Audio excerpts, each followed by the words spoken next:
A Disney está em perigo, muitos flops, ela vai se ferrar nas bilheterias, vai perder muito dinheiro.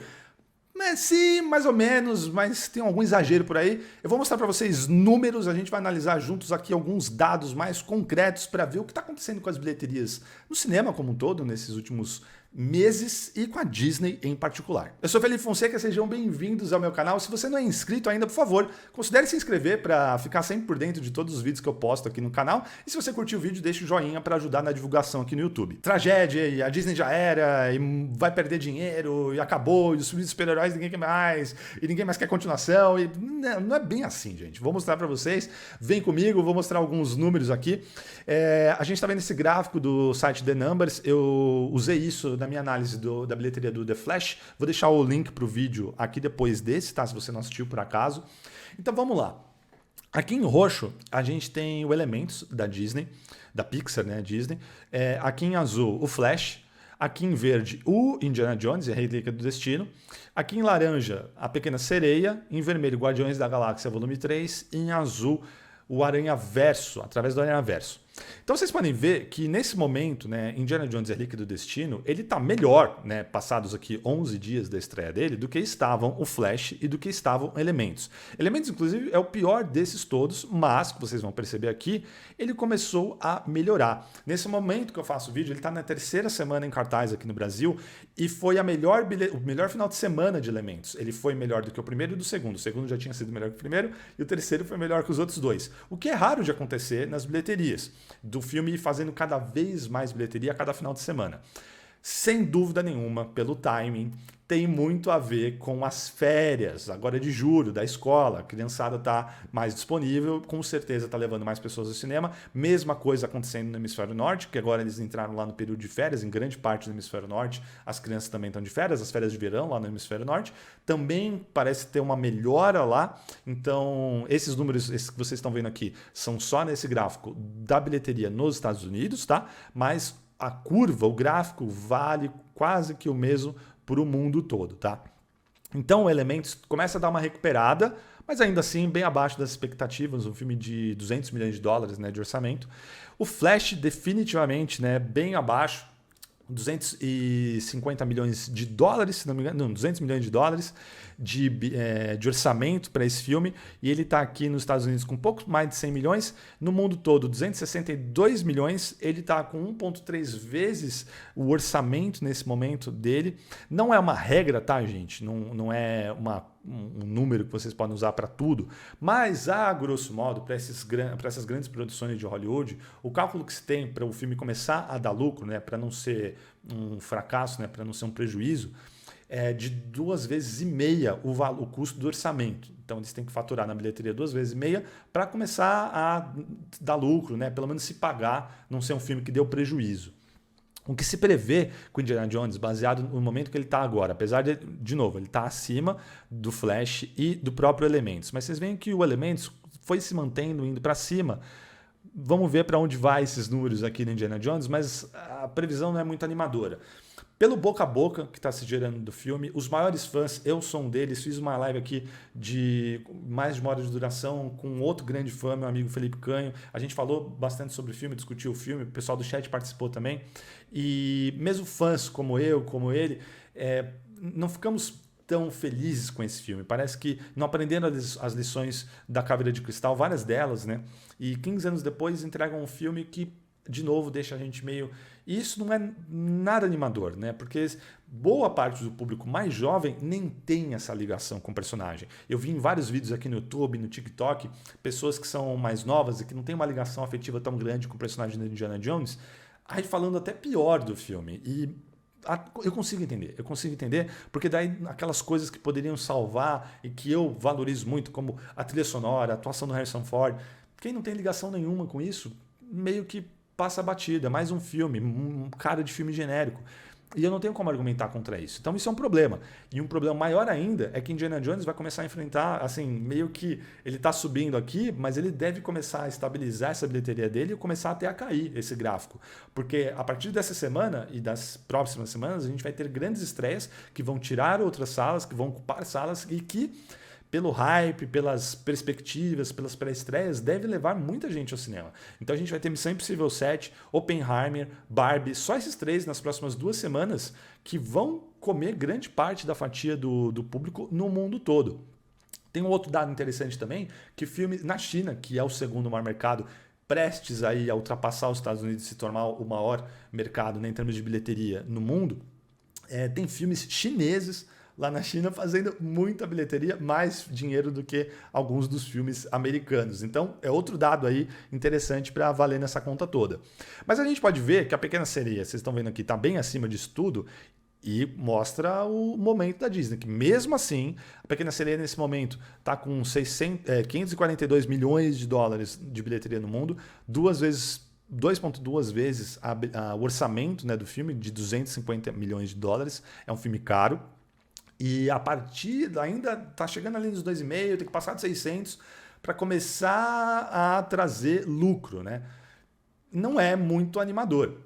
E é curioso, porque o Flash, A Pequena Sereia, são filmes que o Flash da Warner vindo de grandes fracassos de crítica e público, mas o Flash não está sendo muito mal falado pela crítica e nem pelo público. Pelo contrário, até mostrei isso no vídeo que vocês podem ver no final aqui, se vocês não assistiram ainda. E mesmo assim não está servindo, porque parece que meio que queimaram os cartuchos. A Warner queimou os cartuchos com filmes anteriores, fracassos e decepções anteriores, e a galera não resolveu ir assistir o Flash no cinema. Elementos é meio curioso, porque a Pixar, durante boa parte, né, da sua existência, uma das poucas certezas que a gente tinha de qualidade, teve alguns deslizes. O período de pandemia acho que prejudicou bastante, porque vários dos filmes estrearam direto na Disney Plus, e alguns filmes que eu até considero muito bons não tiveram a oportunidade de ser vistos no cinema, de levantar mais hype. Então a gente ficou aí um período longo sem ver filmes da Pixar no cinema. E elementos, eu vejo até uma confusão, vi várias pessoas até, né, na crítica que eu postei e em conversas ao vivo, tem a ver com Divertidamente e tal, porque os gráficos, o título, tudo parecido, cores parecidas. Vai ter inclusive continuação de Divertidamente logo mais, mas uma série de coisas aí, até de marketing, que não ajudaram muito elementos. Então, mesmo sendo um filme original, o que eu acho demais, não está levando muita gente no cinema. A Pequena Sereia, mesma coisa. Os live actions da Disney, vários deles batendo a casa de 1 bilhão, né, de dólares de bilheteria no mundo. Então a Pequena Sereia não vai chegar nisso, né? Tá com 500 e pouco agora, chegando nos 600 para talvez começar pelo menos não ser prejuízo. Certamente não era isso que eles esperavam, pelo orçamento do filme, 250 milhões de dólares, pela um remake de uma das animações mais queridas do estúdio, e não é, de novo, ele está sendo bem avaliado pela crítica de maneira geral, pelo público também, mas é mais do mesmo, é mais algo que as pessoas já viram. Então acho que não tem uma fadiga necessariamente com IPs repetidas, com continuações, porque a gente tem aqui o Aranhaverso indo muito bem, mais de 600 milhões de dólares de bilheteria até o momento, e ainda indo bem, semana após semana. Guardiões da Galáxia 3, que agora vai chegar, essa semana chegou nas plataformas digitais, logo mais vai chegar em DVD e Blu-ray lá fora, e então está encerrando sua carreira no cinema com mais de 800 milhões de dólares em bilheteria, o que é muito bom.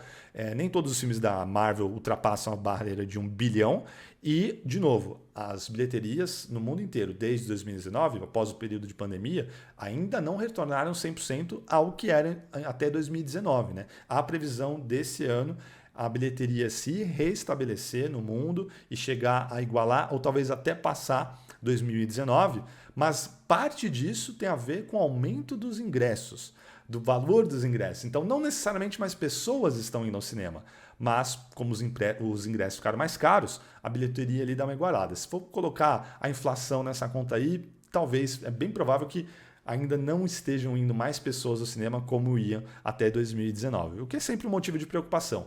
Mas vendo esses números aqui, para mim fica claro assim, talvez a fadiga que o público esteja sentindo seja da mesmice, seja da mediocridade, do ok, é bom, legalzinho. Me parece que isso não basta mais. E a Disney vai ter que ficar ligada com isso, porque a gente está falando de 3 filmes e o Elementos, apesar de ser original, e eu sempre valorizo muito isso, ele não é tudo isso. Ele não é, infelizmente. Ele é ok. E parece que só ok não está servindo para levar as pessoas ao cinema. E os grandes sucessos desse ano, do ano passado, são filmes evento que de fato estão fazendo as pessoas irem ao cinema. O boca a boca é muito forte, então não é à toa que Top Gun Maverick fez a bilheteria que fez, que o Avatar 2 fez a bilheteria que fez, outros filmes fazendo grandes bilheterias, mesmo esse ano, aí com orçamentos mais modestos também. Isso ajuda um pouco, inclusive criativamente. Eu acho que Indiana Jones e Relíquia do Destino custar 300 milhões de dólares é um absurdo. Eu acho que ele teria tudo para ser um filme melhor se ele custasse 100, porque a criatividade teria que entrar em cena, em vez de tudo resolver na pós, que é um grande problema. E o cinema de terror, claro. Nesse momento que eu faço o vídeo, acabou de estrear Sobrenatural A Porta Vermelha, tem crítica aqui no canal, e estreou muito bem no mundo todo, já se pagou, o orçamento é bem baixo, fórmula da Blumhouse e de outros estúdios lá em Hollywood, ou até em outros lugares do mundo, fazendo isso, né? O cinema independente e o cinema de terror, orçamentos mais baixos, conseguindo fazer grandes bilheterias, ter muito lucro. Eles não alcançam, né? Não vai entrar em um top 10 maiores bilheterias do ano, provavelmente, né? Esses filmes, mas o importante é que eles se pagam e se pagam muito bem. Então tem toda uma relação aí do quanto você gastou para fazer o filme e quanto você vai ganhar de volta. Principalmente quando a gente para pensar que há 20 anos estreava um pequeno filme chamado Piratas do Caribe, A Maldição do Pérola Negra. Exatamente, já faz 20 anos. Que foi uma grande aposta do estúdio, não foi um filme barato, mas apostaram num diretor bem interessante, que ainda não tinha feito um grande sucesso como Piratas do Caribe, o Gore Verbinski, e apostaram, assim, o Johnny Depp não era nem a primeira escolha para o papel do Jack Sparrow, mas ele acabou entrando no filme. Teve disputas e tudo mais para manter a atuação dele, que estava levantando muitos poréns, tinha muitos executivos preocupados com o papel dele, não estava entendendo o que é isso, o que esse cara está fazendo, né? Quem é esse personagem? Mas eles bancaram. No final das contas, isso foi bancado. Não foi um filme barato e foi um filme ousado. Ele ousou naquele momento, principalmente no momento que ele foi lançado, em que ele trazia um ar fresco. 2013, um ano sensacional, o ano do Retorno do Rei também. Enfim, e aí a gente teve um filme que recuperou 4,7 vezes o seu orçamento nas bilheterias do mundo, ganhou mais de 600 milhões de dólares nas bilheterias do mundo. Isso não é reajustado com a inflação, mas vocês estão vendo aqui, o que importa é 4,7 vezes o seu orçamento. Quem sabe com essa leva de filmes que estão bem aquém do que a Disney certamente esperava, eles não voltem a pensar no que eles estavam fazendo há 20 anos e talvez a gente deva repensar aqui nossas estratégias com esses remakes, live action, com as continuações, caça-níquel, e pensar um pouquinho mais na qualidade e originalidade dos filmes, né? Então, porque é o que construiu todo o legado da empresa, inclusive de todas as empresas, da Warner, da Universal, da Paramount. Não faz mal você ser a continuação, não faz mal você trazer um número, né, no seu título.